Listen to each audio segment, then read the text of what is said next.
રાજ્યમાં જો થોડા દિવસ પહેલા જ બે પેટા ચૂંટણીની જાહેરાત થઈ, એક કડી વિધાનસભા અને એક હતી વિસાવદર વિધાનસભા. આ બંનેની ચૂંટણીની ચર્ચાઓ થઈ રહી હતી અને આ ચર્ચાઓ વચ્ચે હવે એવા સમાચાર મળ્યા છે કે રાજ્યમાં ગ્રામ પંચાયતની ચૂંટણી પણ જાહેર થઈ શકે છે. 8,240 ગામડાઓમાં ચૂંટણી જાહેર થાય તેવી શક્યતાઓ છે, તેને લઈને વાત કરીએ. નમસ્કાર, આપ જોઈ રહ્યા છો ન્યૂઝરૂમ અને આપની સાથે હું છું ભાવિક. પહેલા તો તમે અમારી ચેનલને સબસ્ક્રાઇબ ન કરી હોય તો અમારી ચેનલને સબસ્ક્રાઇબ કરી લો, બેલ આઇકન દબાવો જેથી કરીને પડે પડના સચોટ સમાચાર તમને તમારા મોબાઈલ પર તરત જ મળી રહે.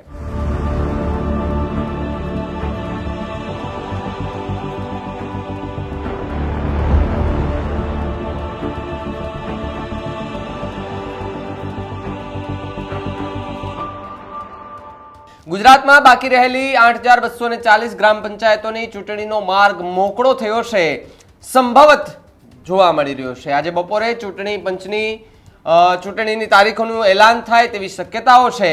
રાજ્ય ચૂંટણી પંચે આજે બપોરે પ્રેસ કોન્ફરન્સ યોજશે અને નોંધનીય છે કે ગુજરાતમાં પાલિકા અને પંચાયતની ચૂંટણી બાદ ઓબીસી અનામતની અમલવારીના કારણે ગ્રામ પંચાયતની ચૂંટણીઓ અટકી પડી હતી, જેનો માર્ગ હવે કદાચ મોકળો થતા ચૂંટણીની તારીખોનું એલાન થઈ શકે છે. સાથે સાથે રાજ્યની 8,240 જેટલી ગ્રામ પંચાયતની ચૂંટણી યોજવા માટે રાજ્ય ચૂંટણી પંચ તરફથી આજે બપોરે તારીખોનું એલાન થાય તેવી શક્યતા છે. રાજ્ય ચૂંટણી પંચ આજે જિલ્લા કલેક્ટરો સાથે વિડીયો કોન્ફરન્સની માધ્યમથી ચૂંટણીની તૈયારીઓની સમીક્ષા કરે તેવી સંભાવના છે.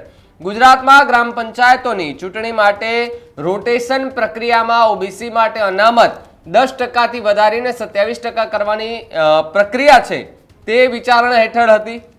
આ માટે રાજ્ય સરકારે ઝવેરી કમિશનની રચના કરીને વિધાનસભામાં ગૃહમાં કાયદો પસાર કર્યો હતો. આ કાયદાને લગતી પ્રક્રિયા પૂર્ણ ન થાય નહીં થતા ગ્રામ પંચાયતોની ચૂંટણી લંબાઈ હતી. પરંતુ હવે તમામ જિલ્લા કલેક્ટરોને સરપંચ સહિતના પદો માટે રોટેશન જાહેર કરવા સૂચના આપવામાં આવી છે. ગ્રામ પંચાયતની ચૂંટણી યોજવા માટે સૂચના અપાયા બાદ 1 એપ્રિલ 2022 થી 30 જૂન 2025 સુધી જે ગ્રામ પંચાયતોની મુદત પૂર્ણ થતી હોય એની ચૂંટણી યોજાઈ શકે તેવી સંભાવના છે. રાજ્ય ચૂંટણી પંચે કલેક્ટરોને પત્ર લખી પંચાયતોની ચૂંટણી માટે સજ્જ રહેવાના આદેશ કર્યા છે. આ ઉપરાંત જરૂરિયાત મુજબ મતદાન મથકથી માંડીને સ્ટ્રોંગ રૂમ નક્કી કરવા માટે જરૂરી સૂચના પણ અપાઈ છે. ચૂંટણી પંચે બેલેટ પેપર છપાવવા, પ્રિન્ટિંગ પ્રેસ નક્કી કરવા, ચૂંટણીનું સાહિત્ય અને સ્ટેશનરીની ખરીદી કરવા ટેન્ડર પ્રક્રિયા પણ હાથ ધરવા માટે જણાવી દીધું છે. કલેક્ટરોને પોલીસ ઉપરાંત ચૂંટણી સ્ટાફ માટેનો ડેટાબેઝ તૈયાર કરવા અને ચૂંટણી અધિકારી, મદદનીશ ચૂંટણી અધિકારી, કાઉન્સિલિંગ સ્ટાફને તાલીમ આપવામાં પણ યોજના શરૂ કરાયું છે તેવી પણ જાણવા મળી રહ્યું છે. સાથે સાથે ગુજરાતમાં પાલિકા અને પંચાયતોની ચૂંટણી બાદ ઓબીસી અનામત મુદ્દે અટકી પડેલી ગ્રામ પંચાયતોની સામાન્ય અને મધ્ય સત્ર ચૂંટણીનો માર્ગ મોકળો થયો છે. રાજ્ય ચૂંટણી આયોગે અગાઉ તમામ જિલ્લા કલેક્ટરોને પત્ર લખી અને ચૂંટણી માટે એલર્ટ થઈ જવા સૂચના આપી હતી. અધિકારીઓએ સૂત્રોના જણાવ્યા અનુસાર 30 જૂન 2025 સુધી જે ગ્રામ પંચાયતોની મુદત પૂર્ણ થઈ રહી છે તેવી 8,240 ગ્રામ પંચાયતોમાં ચૂંટણી યોજાય તેવી શક્યતાઓ છે.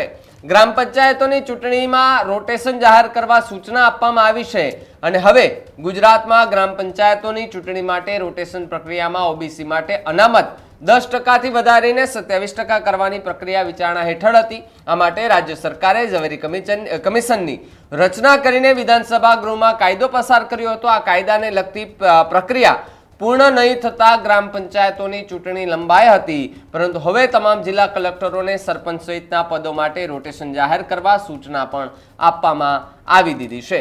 વિકાસ કમિશનર અને જિલ્લા વિકાસ અધિકારીઓને સૂચના પણ અપાઈ ગઈ છે અને પ્રાપ્ત વિગતો પ્રમાણે ગુજરાતમાં ગ્રામ પંચાયતોની ચૂંટણીઓ યોજવાની આખરી તૈયારીઓ શરૂ કરી દેવાઈ છે.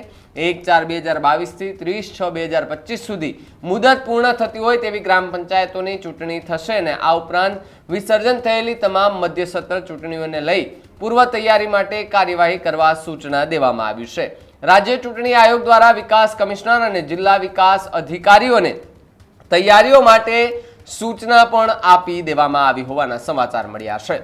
ગ્રામ પંચાયતોની ચૂંટણી માટે તૈયાર રહેવા અધિકારીઓને આદેશ પણ અપાઈ ગયા છે. અગાઉ રાજ્ય ચૂંટણી આયોગે તમામ જિલ્લા કલેક્ટરો પ્રાંત અધિકારીઓને પત્ર લખી ગ્રામ પંચાયતની ચૂંટણી માટે તૈયાર રહેવા આદેશ કર્યો હતો, જેમાં મતદાન મથકો મંજૂર કરવા અને તેની ચકાસણી કરી પ્રમાણપત્રો મેળવી લેવા આદેશ કરાયો હતો. તે ઉપરાંત કલેક્ટરને લખાયેલા આ પત્રમાં ગ્રામ પંચાયતના ચૂંટણી અધિકારી તરીકે નાયબ મામલતદારો, મદદનીશ તાલુકા વિકાસ અધિકારી, વિસ્તરણ અધિકારીઓ તેમજ ચૂંટણી કામગીરીના અનુભવી કર્મચારીઓની નિયુક્તિ કરવાની રહેશે તેવી પણ વાત કરવામાં આવી છે. એટલે કે રાજ્યમાં ગ્રામ પંચાયતની ચૂંટણી જાહેર થાય તેવી શક્યતા છે અને 8,200 ગામડાઓમાં 8,240 ગામડાઓમાં ચૂંટણી જાહેર થાય તેવી શક્યતાઓ વર્તાઈ રહી છે. આ ચૂંટણીને લઈને તમારું શું માનવું છે ને તમારી આસપાસ પણ ચૂંટણી નથી થઈ અને તમારે ત્યાં પણ યોજાવાની હોય ચૂંટણી ગ્રામ પંચાયતની, તો કમેન્ટ બોક્સમાં ખાસ કરીને જણાવજો અને તમારે કેવા ઉમેદવાર જોઈએ છે એ પણ કમેન્ટ કરીને ખાસ જણાવજો. જોતા રહેજો ન્યૂઝ રૂમ. નમસ્કાર.